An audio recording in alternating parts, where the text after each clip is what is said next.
എല്ലാവർക്കും നമസ്കാരം. ജംഗിൾ ബണ്ണീസിൻ്റെ പുതിയൊരു വീഡിയോയിലേക്ക് എല്ലാവർക്കും സ്വാഗതം. അങ്ങനെ 2.5 മണിക്കൂർ യാത്രയ്ക്ക് ശേഷം നമ്മൾ മണപ്പാടേക്ക് എത്തി. കഴിഞ്ഞ വീഡിയോയിൽ ഞാൻ പറഞ്ഞ പോലെ സൗത്ത് ഇന്ത്യയിലെ ഒരു തീരദേശ ഗ്രാമമാണ് മണപ്പാട്. സീനിക് ആയിട്ടുള്ള ഒരു ബീച്ചും ഹിസ്റ്ററിയും സ്പിരിച്വാലിറ്റിയും ഒരുപോലെ ഇഷ്ടപ്പെടുന്നവരാണ് നിങ്ങളെങ്കിൽ ഈ സ്ഥലം നിങ്ങൾക്ക് തീർച്ചയായും ഇഷ്ടപ്പെടും. ഫോട്ടോഗ്രാഫി ഇഷ്ടപ്പെടുന്നവർക്കും മണപ്പാട് ഒരു പെർഫെക്റ്റ് പ്ലേസ് ആണ്. മണപ്പാടിന് അതിൻ്റെ ബ്യൂട്ടി പോലെ തന്നെ സ്പിരിച്വലും ഹിസ്റ്റോറിക്കലുമായിട്ടുള്ള ഇമ്പോർട്ടൻസും ഉണ്ട്. നമ്മളിപ്പോൾ എത്തിച്ചേർന്നിരിക്കുന്നത് മണപ്പാടിലെ ഏറ്റവും ഫേമസ് ആയ ഹോളി ക്രോസ് പള്ളിയുടെ സമീപത്താണ്. ഞങ്ങൾ ഇവിടെ കാർ പാർക്ക് ചെയ്തിട്ട് ഇവിടുത്തെ കാഴ്ചകളൊക്കെ ഒന്ന് കാണാൻ വേണ്ടിയിട്ട് ഇറങ്ങി. ഒരു കുന്നിന് മേളിലായിട്ടാണ് ഈ ഹോളി ക്രോസ് പള്ളി സ്ഥിതി ചെയ്യുന്നത്. ഇവിടെ നിന്ന് നോക്കിയാൽ കടലിൻ്റെ അതിമനോഹരമായ കാഴ്ച കാണാം. നമ്മൾ വരുന്ന വഴിക്ക് കണ്ട ഉടുമുടി പവർ പ്ലാന്റാണ് ഈ കാണുന്നത്. ഈ കാണുന്നതാണ് ഹോളി ക്രോസ് ചർച്ച്. ഈ ചർച്ചിന് ഏകദേശം 400 വർഷത്തിലധികം പഴക്കമുണ്ട്. ഹോളി ക്രോസ് ചർച്ചിനെ പറ്റി കുറച്ചധികം കാര്യങ്ങൾ പറയാനുണ്ട്. അതുകൊണ്ട് ഞാനതൊരു മറ്റൊരു വീഡിയോ ആയിട്ട് ചെയ്യാം. ബീച്ചിലിറങ്ങാനുള്ള പ്രിപ്പറേഷനോട് കൂടിയൊക്കെയാണ് ഞങ്ങൾ വന്നത്. എത്തിയ സമയത്ത് നല്ല വെയിലായിരുന്നത് കൊണ്ട് അവിടെ പ്രശസ്തമായ മറ്റ് 2 പള്ളികളുണ്ടെന്ന് അറിഞ്ഞിട്ട് ഞങ്ങൾ അവിടേക്കും കൂടി പോയിട്ട് വരാമെന്ന് കരുതി. ഞങ്ങൾ പോയ വഴിക്ക് ഈ കാണുന്നത് പോലെ പുരാതനമായിട്ടുള്ള ഒരുപാട് കെട്ടിടങ്ങൾ കണ്ടിട്ടുണ്ടായിരുന്നു. ഈ കെട്ടിടങ്ങളൊക്കെ പ്രിസർവ് ചെയ്തിരുന്നെങ്കിൽ എന്ത് മനോഹരമായിരുന്നല്ലേ. ഈ കാണുന്നതാണ് Saint James Church, Saint Yagappa Church എന്നും പറയും. ഞങ്ങൾ പള്ളിയിൽ എത്തിയപ്പോൾ തന്നെ ഇദ്ദേഹത്തെ കണ്ടു. ഇദ്ദേഹം പള്ളിയെപ്പറ്റി ഒരുപാട് കാര്യങ്ങൾ ഞങ്ങൾക്ക് പറഞ്ഞു തന്നു. 16-ാം നൂറ്റാണ്ടിൽ പോർച്ചുഗീസ് മിഷണറിമാരാണ് ഈ പള്ളിയുടെ അടിസ്ഥാനം സ്ഥാപിച്ചത്. പിന്നീട് ഈ പള്ളി ജെസ്യൂട്ട് മിഷണറിമാർ വികസിപ്പിക്കുകയും നവീകരിക്കുകയും ചെയ്തു. ജെസ്യൂട്ട് എന്ന് വെച്ചാൽ എന്താണെന്നല്ലേ? 1534 സെൻറ്റ് ഇഗ്നേഷ്യസ് ഓഫ് ലോയോള സ്ഥാപിച്ച ദ സൊസൈറ്റി ഓഫ് ജീസസ് എന്ന സന്യാസ സമൂഹം ആണ് ജെസ്യൂട്ട് എന്ന് പറയുന്നത്. സെൻറ്റ് ഫ്രാൻസിസ് സേവിയറിൻ്റെ സുവിശേഷ പ്രവർത്തനത്തിൻ്റെ കാലഘട്ടത്തിൽ 1542 ഈ പള്ളിയുടെ തുടക്കം കുറിച്ചുവെന്നാണ് പറയുന്നത്. ഈ പള്ളി ആദ്യം നിർമ്മിച്ചത് ആ ഏരിയയിലുള്ള കാത്തലിക് കമ്മ്യൂണിറ്റിയുടെ വളർച്ചയ്ക്ക് സേവനമനുഷ്ഠിക്കാനാണ്.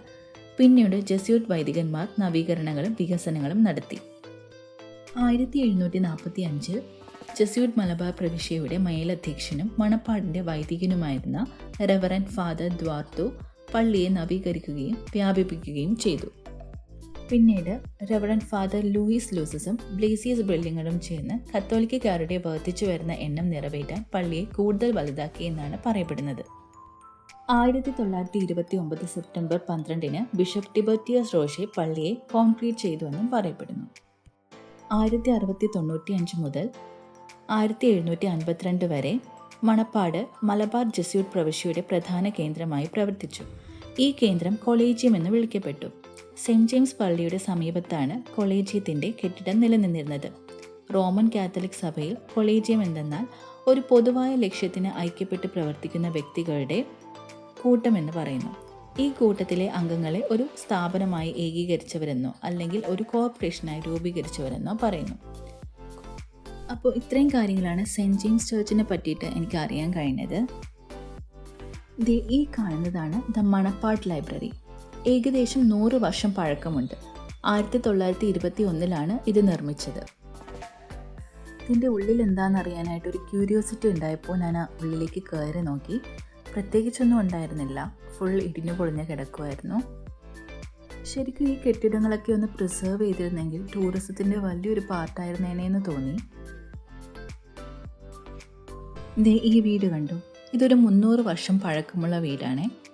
ഇത് ഈ രീതിയിൽ മെയിൻ്റനൻസ് ചെയ്തെടുത്തിട്ട് 10 വർഷമേ ആയിട്ടുള്ളൂ. അതിനു മുന്നേ വരെ ആ പഴമയോടെ തന്നെ നിലനിന്നിരുന്നു എന്നാണ് പറയുന്നത്. 1927 നിർമ്മിച്ച ഈ വീട് 2010 വളരെ ശ്രദ്ധയോടെ തന്നെ പുനർനിർമ്മിച്ചു.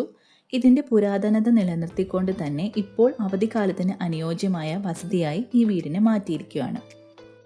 ഈ കാണുന്ന വീടും ഒരുപാട് വർഷം പഴക്കമുള്ളതാണ്.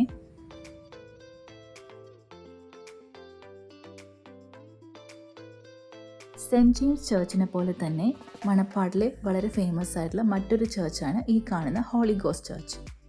ഈ ചർച്ചിൻ്റെ ചെറിയൊരു ഹിസ്റ്ററി ഞാൻ പറയാം. 1521 ജെസ്യൂട്ട് മിഷൻ ഡയറിയുടെ പ്രകാരം മണപ്പാടിൽ സ്റ്റോൺ കൊണ്ട് നിർമ്മിതമായ ഒരു മനോഹരമായ ചർച്ച് ഉണ്ടായിരുന്നു. അത് അവർ ലേഡി ഓഫ് അസംഷനു വേണ്ടി, അതായത് യേശുവിൻ്റെ മാതാവായ മറിയത്തിനു വേണ്ടി സമർപ്പിച്ചതായിരുന്നു.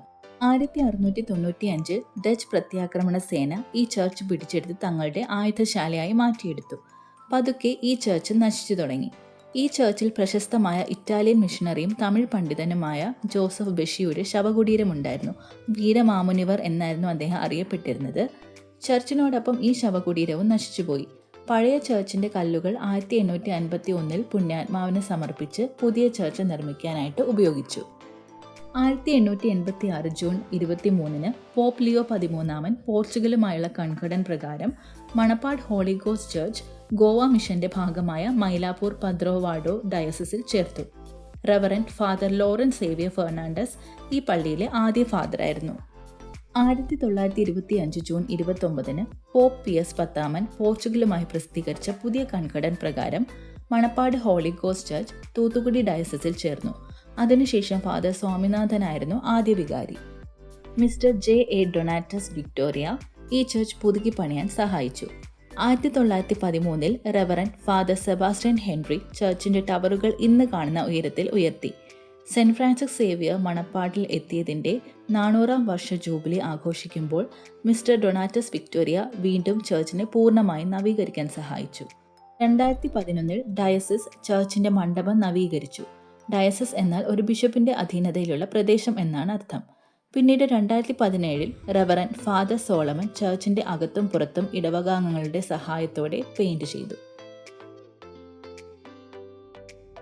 ഞങ്ങൾ പള്ളിയിലെ കാഴ്ചകളൊക്കെ കണ്ടുകൊണ്ടിരിക്കുമ്പോഴാണ് ഇദ്ദേഹത്തെ കണ്ടത്. ഇവിടുത്തെ കപ്പ്യാരാണ്. ഇദ്ദേഹം ഞങ്ങളെ അകത്തേക്ക് കൂട്ടിക്കൊണ്ടുപോയി ലാസ്റ്റ് സപ്പറിന്റെ ഒരു ചിത്രം കാണിച്ചു തന്നു. ഇത് ഇറ്റാലിയൻ മാർബിൾസ് കൊണ്ടാണ് നിർമ്മിച്ചിരിക്കുന്നത്. അങ്ങനെ അദ്ദേഹത്തിൻ്റെ കൂടെ കുറച്ചു നേരം സംസാരിച്ച് നിന്നതിന് ശേഷം ഞങ്ങൾ പള്ളിയിൽ നിന്നിറങ്ങി. ഞാനിടയ്ക്ക് ഫാദേഴ്സിൻ്റെ പേരിന് മുന്നിലായിട്ട് റെവറൻഡ് എന്ന് പറയുന്നത് ശ്രദ്ധിച്ചിട്ടുണ്ടായിരുന്നു. അതെന്താണെന്ന് വെച്ചാൽ ചർച്ചിലെ പൗരോഹിത്യം ഉള്ളവർക്ക് നൽകുന്ന ആദരപൂർവമായ ബഹുമാന പദവിയാണ്. നമ്മൾ ബഹുമാന്യനായ എന്നൊക്കെ പറയില്ലേ, അതാണ് റെവറൻഡ്. അങ്ങനെ ഞങ്ങൾ ഹോളി ഗോസ്റ്റ് ചർച്ചിൽ നിന്നും ഇറങ്ങി. ഇനി ഞങ്ങൾ ബീച്ചിലേക്കാണ് പോകുന്നത്. ഇപ്പോൾ ക്ലൈമറ്റൊക്കെ നല്ലതായിട്ടുണ്ട്, വെയിലൊക്കെ ഒന്ന് മാറിയിട്ടുണ്ട്. സോ ഞാൻ മുന്നേ പറഞ്ഞ പോലെ ഹോളി ക്രോസ് ചർച്ചിനെ പറ്റിയിട്ട് ഞാൻ ഡീറ്റെയിൽഡ് ആയിട്ടൊരു വീഡിയോ ഇടുന്നതായിരിക്കും. ഹോളി ക്രോസ് ചർച്ചിനെ പറ്റി മാത്രമല്ല, സെൻറ്റ് ഫ്രാൻസിസ് സേവിയർ താമസിച്ചിരുന്ന ഒരു ഗുഹയുണ്ട് ഇവിടെ. അതിനെ പറ്റിയൊക്കെ ഒരു കഥ പറയാനുണ്ട്. സോ അതിനെയൊക്കെ പറ്റി ഡീറ്റെയിൽഡ് ആയിട്ട് തന്നെ ഞാൻ മറ്റൊരു വീഡിയോ ചെയ്യുന്നതായിരിക്കും. സോ ഞങ്ങൾ ബീച്ചിലേക്ക് എത്തി. ഇപ്പോൾ സൺസെറ്റിൻ്റെ ടൈമായിട്ടുണ്ടേ. അപ്പോൾ ഇനി ബീച്ചിലെ കാഴ്ചകളൊക്കെ ആയിരിക്കും ഇനി ഉണ്ടാവുക. സോ ഈ വീഡിയോ ഇഷ്ടമായെങ്കിൽ ലൈക്ക് ചെയ്യുക, ഷെയർ ചെയ്യുക, കമൻറ്റ് ചെയ്യുക, ഞങ്ങളുടെ ചാനലും സബ്സ്ക്രൈബ് ചെയ്യുക. ഈ വീഡിയോ ഫുൾ കണ്ടതിന് ശേഷം നിങ്ങളുടെ അഭിപ്രായങ്ങളൊക്കെ പറയാം. അപ്പോൾ എല്ലാവർക്കും ബൈ.